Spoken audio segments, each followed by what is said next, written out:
श्रीराम. जय श्रीराम या शब्दापासून मी सुरुवात का केली असेल असा तुम्हाला प्रश्न पडला असेल. हो, अर्थात दिवाळी आहे, सणासुदीच्या दिवसामध्ये अशा बोलून सुरुवात करायची असते वगैरे प्रकार तुम्हाला वाटेल, पण तसं नाही आहे. राम हे असं एक व्यक्तिमत्व आहे ना, मी व्यक्तिमत्व यासाठी आहे की तो मर्यादा पुरुषोत्तम आहे म्हणून व्यक्तिमत्व म्हणतोय. त्या व्यक्तिमत्वाचं गारूड भारतीय समाज मनावर प्रचंड झालेलं आहे. हा रामच चराचरात व्यापलेला आहे. भय वाटल्यावर सुद्धा राम राम म्हणण्याची पद्धत आहे. का बरं? राम हे असं एक व्यक्तिमत्व आहे ज्यानं जन्मल्यापासून त्याच्या आयुष्याच्या अवतार कार्याच्या शेवटापर्यंत फक्त आणि फक्त संघर्षाचा सामना केलेला आहे. अगदी जन्माला आला, शिकायला गुरुच्या आश्रमात गेला, तिथेही राक्षसांची लढावं लागलं. संघर्ष करून वापस आला, राजा होणार कळल्यावर आईला दिलेलं वचन पाळण्यासाठी पित्यानं वनवासात पाठवलं. वनवासात पत्नीला उचलून नेल्या गेलं, तिथंही संघर्ष होता. संघर्ष बडा भीषण झाला आणि त्या भीषण संघर्षातून परत आल्यावर पत्नीच्या चारित्र्यावर संशय आला. पत्नीला सोडून द्यावं लागलं, भावाला सोडून द्यावं लागलं. आपली 2 मुलं ज्यांनी सगळं सुख उपभोगायला हवं ती सुद्धा रामापासून दूर राहिली. मुलं आणि पत्नी मिळाली, पत्नी निघून गेली, मुलं जवळ राहिली आणि अवतार कार्य संपवावं लागलं. अशा प्रतिकूल परिस्थितीत देखील ज्यानं आपली मर्यादा सोडली नाही, ज्यानं आपला आदर्शवाद सोडला नाही, संकटातही डगमगला नाही, असाच राम आदर्श असतो. म्हणूनच रामरक्षा कवच म्हटलं जातं. अन्य कुठल्या कवचापेक्षा रामरक्षा कवच आपल्याकडे खूप प्रसिद्ध आहे. रामरक्षेमधली पहिली 2 श्लोक तुम्ही आधी ऐकणार आहात.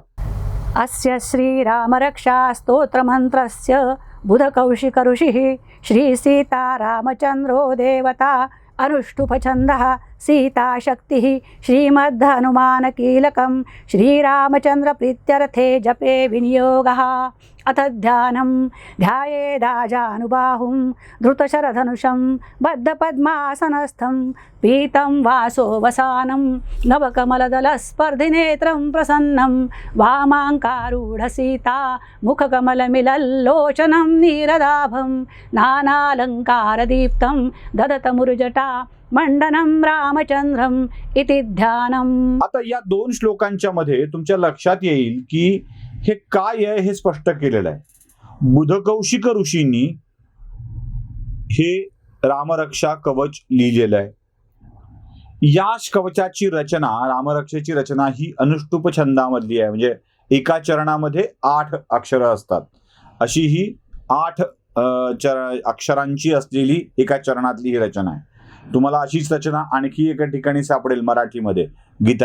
गीता ही माऊली माझी तिचा मी बाळ नेणता, हीच रामरक्षेची चाल आहे.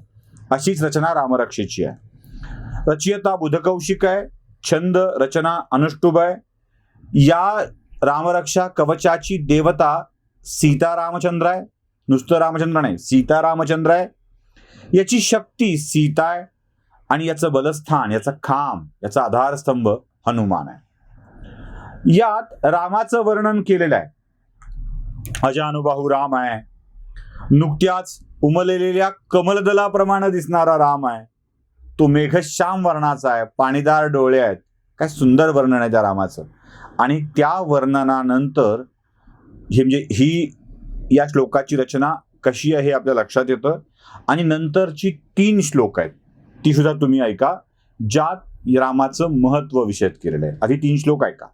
रघुनाथस्य शतकोटिप्रविस्तरम् एकैकमक्षरं पुंसां महापातकनाशनं ध्यात्वा नीलोत्पलश्यामं रामं राजीवलोचनं जानकीलक्ष्मणोपेतं जटामुकुटमण्डितं सासितूणधनुर्बाणपाणिन्नक्तं चरान्तकं स्वलीलया जगत्रातुम् आविर्भूतमजं विभुम्. 100 कोटी श्लोकांइतकं विस्तृत रामचरित्र आहे. त्याला असं थोडक्यात मांडता येणं खूप कठीण आहे, पण तरीही हे रामरक्षा कवच अगदी थोडक्यात लिहिण्याचा प्रयत्न केलेला आहे. रामाच्या डोक्यावर मुकुट आहे, पण तो कोणता आहे? जटारूपी मुकुटाने सुशोभित असलेला राम आहे. त्याचं मी ध्यान करतोय, जे वर्णन करतोय आणि ध्यान चालू आहे. सर्वव्यापक असूनही म्हणजे राम सर्वव्यापक आहे. सर्वव्यापक असूनही राम मर्यादित रूपात येऊन अवतार धारण करतोय आणि जगाच्या कल्याणासाठी धारण करतोय. या पहिल्या 2 आणि या 3 श्लोकाच्या वर्णनानंतर 4थ्या श्लोकाच्या दुसऱ्या चरणानंतर सुरुवात होते रामरक्षा कवचाची. आणि हे कवच खूप अप्रतिम आहे. आधी 4थ्या श्लोकापासूनची जे कवच आहे 9व्या श्लोकापर्यंत ते सगळं आपण ऐकूया.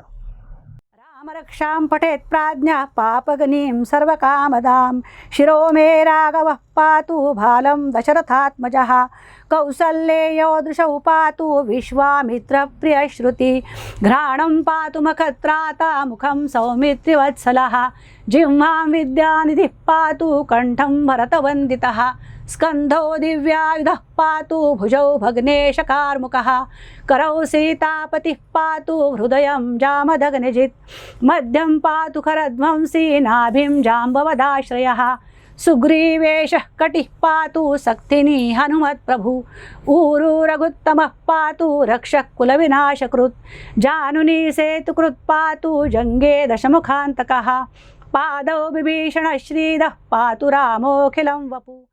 हे कवच फार विलक्षण आहे. रामानं माझं रक्षण करावं अशी धारणा आहे आणि हेच कवच सगळ्यात महत्वाचं आहे या रामरक्षामध्ये. पण कोणत्या रामानं आणि कोणतं रक्षण करावं, कशाचं रक्षण करावं हे फार अप्रतिम पद्धतीनं सांगितलेलं आहे बघा. उगाच नाही हे हे हे हे असं केलेलं. जाणीवपूर्वक शब्दरचना आहे, जाणीवपूर्वक. अगदी पहिल्यांदा याच्यामध्ये शिरो मे राघव पातू असं म्हटलेलं आहे. राघव रघुकुळ. हे रघुकुल सगळ्या कुळांमधलं सर्वोच्च तर आहेच आहे, पण त्यासोबत आणखी एक वैशिष्ट्य आहे. रघुकुलाचं सर्वोच्च पद म्हणजे रघुकुलाचा शीर्षबिंदू काय असेल तर तो रामावतार आहे. रघुकुळामध्ये जन्मलेला राम हा रघुकुळाचा शीर्षबिंदू आहे आणि रघुकुळ हे या एकूण कुलवंशातला सगळ्यात शीर्षस्थानावरचा आहे, सर्वश्रेष्ठ कुल. या रघुकुलात जन्मलेला राम जो रघुकुळातला आहे त्या रामानं माझ्या शिराचं रक्षण करावं. शिरो मे राघव पातू. कोणत्या रामानं कशाचं करावं फार सुंदर आहे. शिरो मे राघव पातू. या शीर्षस्थानी असलेल्या रामानं, रघुकुळाच्या शीर्षस्थानी असलेल्या रामानं माझ्या शिराचं रक्षण करावं. बघा, नशिबात बाप लिहून आलेला असतो. नशीब कपाळावर असतं असं म्हणतात. ज्याच्या नशिबावर, ज्याच्या कपाळावर दशरथ राजा पिता असं लिहून आलेलं आहे. किती विलक्षण गोष्ट आहे ना, किती सुंदर गोष्ट आहे नाही. म्हणून दशरथात्मज रामाने, दशरथाचा मुलगा असलेल्या रामाने माझ्या कपाळाचं रक्षण करावं. अरे बरोबर ठिकाण साधलंय ना, खूप बरोबर ठिकाण साधलंय. आता डोळ्यांची वेळ येते आणि या डोळ्याचं रक्षण कोण केलं पाहिजे. बघा, रघुकुळाच्या रामानं, रघुकुलातल्या रामानं डोक्याचं, दशरथनंदनानं कपाळाचं आणि त्याच्या खाली थोडे डोळे येतात. त्या डोळ्यांचं रक्षण कोण करावं. घार हिंडते आकाशी चित्त तिचे पिलापाशी. तिचे डोळे, तिची नजर सारखी पिलावर असते. आईच्या इतकी ममत्व भावना कोणाचीही असू शकत नाही. म्हणून कौसल्यानंदन रामानं माझ्या डोळ्यांचं रक्षण करावं. आता पुढे त्यानंतर कान येतात. कानाचं रक्षण कोण केलं पाहिजे. अहो, मंथरेसारख्यानी केल्यावर तर वाटच लागली की हो. म्हणून तिथे मंथरा येत नाहीये. तिथे कोण येत आहे. विश्वामित्र प्रिय श्रुती. ज्यांनी गुरु विश्वामित्रांच्याकडून ज्ञान ऐकलंय, मिळवलंय, ज्या कानातून त्याने ज्ञान श्रवण केलंय, विश्वामित्राच्या प्रिय असलेल्या शिष्याने ज्या कानातून ज्ञान श्रवण केलं आहे, त्या विश्वामित्राचे शिष्य असलेल्या रामाने माझ्या कानाचं रक्षण करावं. रामरक्षा काय आहे, नुसती म्हणून विभूती लावण्याचा प्रकार नाहीये, नीट समजून घेतली पाहिजे. विश्वामित्र प्रिय श्रुती, माझ्या कानाचं रक्षण विश्वामित्राच्या शिष्य असलेल्या रामाने करायचंय. नाक कोण करायचं रक्षण. मखत्राता रामाणी, मख म्हणजे यज्ञ, यज्ञाचं रक्षण करणाऱ्या, ज्या यज्ञाच्या हविद्रव्यातून एक अत्यंत शुद्ध अशी हवा बाहेर पडते आणि त्यातून वातावरणाची शुद्धता होत असते, त्या यज्ञाच्या रक्षणकर्त्या रामाणी माझ्या नाकाचं रक्षण करावं. मुख सौमित्र वत्सलानी, सौमित्र वत्सल, सौमित्र लक्ष्मणाची आई सुमित्रा, या सुमित्रेच्या वत्सलानी माझ्या मुखाचं रक्षण करावं. काय सुंदर कल्पना आहे, काय काय सुंदर म्हणणे. जीभ विद्यानिधी असलेल्या रामाने माझ्या जिभेचं रक्षण करावं. विद्या जिभेवर तर असते, म्हणून विद्यानिधी असलेल्या रामाने माझ्या जिभेचं रक्षण करावं.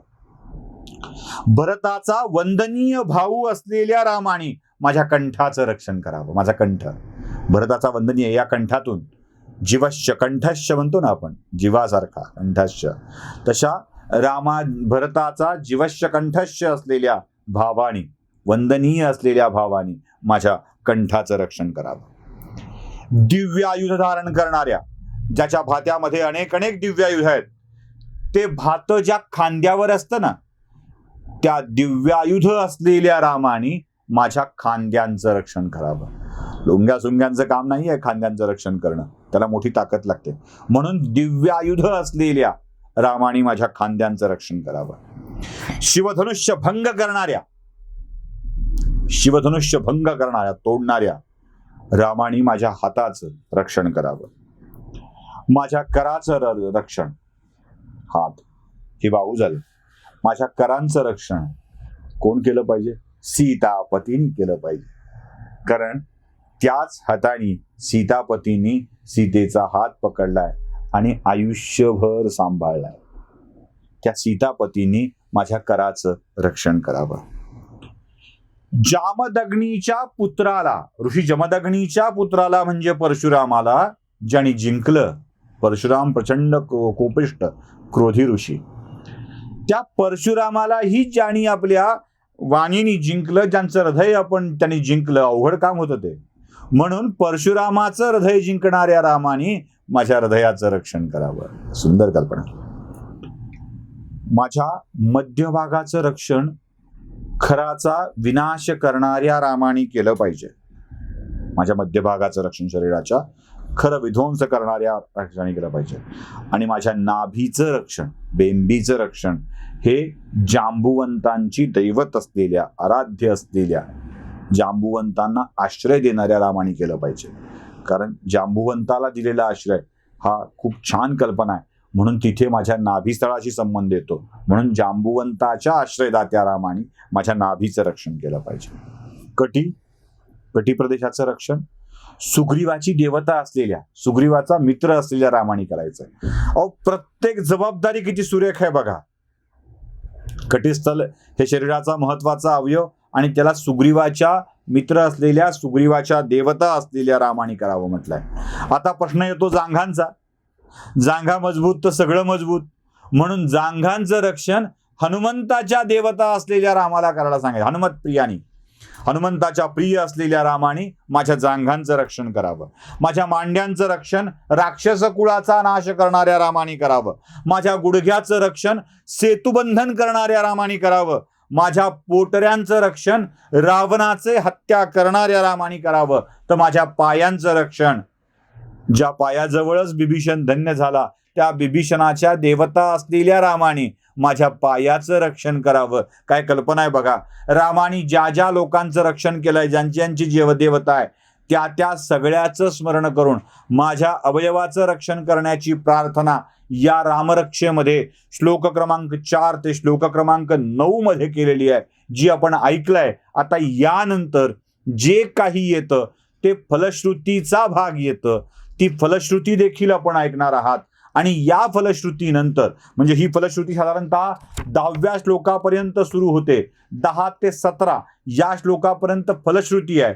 फलश्रुती म्हणजे काय, तर हे वाचल्यानं काय काय पुण्य मिळणार आहे, काय काय लाभ होणार आहे, हे सांगणारी ही फलश्रुती आहे. आणि 17 क्रमांकाच्या श्लोकानंतर मात्र शेवटापर्यंत राम, लक्ष्मण आणि हनुमान यांचं वर्णन या सगळ्या रामरक्षेमध्ये येतं. रामाचं येतं, लक्ष्मणाचं येतं, हनुमानाचं येतं. हनुमानाच्या साठीचा एक श्लोक तर आपल्या सगळ्यांना परिचयाचा आहे.